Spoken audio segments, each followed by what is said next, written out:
Madame la directrice, bonjour. Merci de nous accueillir ici, à l'UNESCO, pour cette 8e Global Conférence.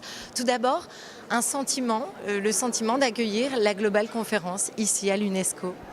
Mais j'ai dit ce matin qu'on est très honoré d'avoir cette conférence, tout d'abord parce que l'UNESCO est un partenaire les ateliers de la Terre depuis le début, mais c'est la première fois que nous invitons ici la grande conférence. Pour nous, c'est important.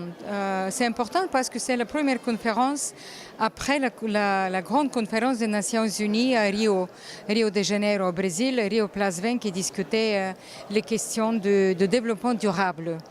Après, c'est important parce que cette conférence s'organise à peine quelques jours après la publication d'un grand rapport d'un panel à haut niveau créé par le secrétaire général des Nations Unies, Ban Ki-moon, co-présidé par 3 hautes personnalités des différentes régions. Je parle du Premier ministre britannique David Cameron, du président de l'Indonésie, Yudhoyono, et de la présidente de Libéria, Ellen Sirleaf Johnston. Les questions aujourd'hui qui se posent, c'est sur la durabilité de tous les efforts dans le domaine du développement. Les Nations Unies, la communauté internationale entrent dans une période clé. Comment définir les objectifs pour le développement l'après 2015? Et là, il nous faut, je dirais, toute l'initiative, toute la contribution, pas seulement des gouvernements, mais de la société civile, du secteur privé, je dirais aussi des penseurs, des philosophes, parce que les défis sont énormes aujourd'hui. Et c'est pourquoi cette conférence est si importante. Vous avez dit ce matin, nous entrons dans l'âge des limites. Nous devons rouvrir la potentialité de l'illimité. Quelle serait-elle ? Pour nous, j'ai dit l'âge des limites parce que nous savons très bien que les défis de l'environnement, la pression sur l'environnement, avec l'explosion démographique, avec toutes les transformations dans beaucoup de sociétés, avec la globalisation, avec la croissance économique, ça exerce une pression énorme. Et là, nous savons très bien qu'il y a des limites.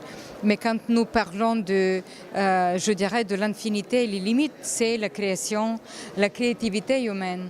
Comment nous devons développer la créativité humaine à travers, les nouvelles technologies, la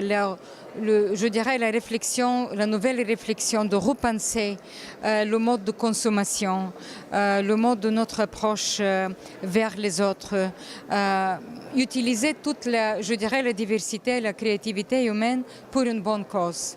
Et c'est la cause de la durabilité de notre planète. C'est pas facile, il faut changer de mentalité, il faut tout d'abord finir,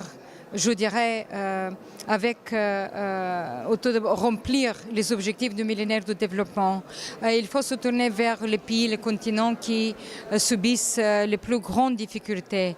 Mais comment nous définissons la durabilité des objectifs à l'échelle mondiale, globale, c'est difficile. Il nous faut toute la créativité et aussi tout l'engagement politique et aussi, l'engagement des différents acteurs.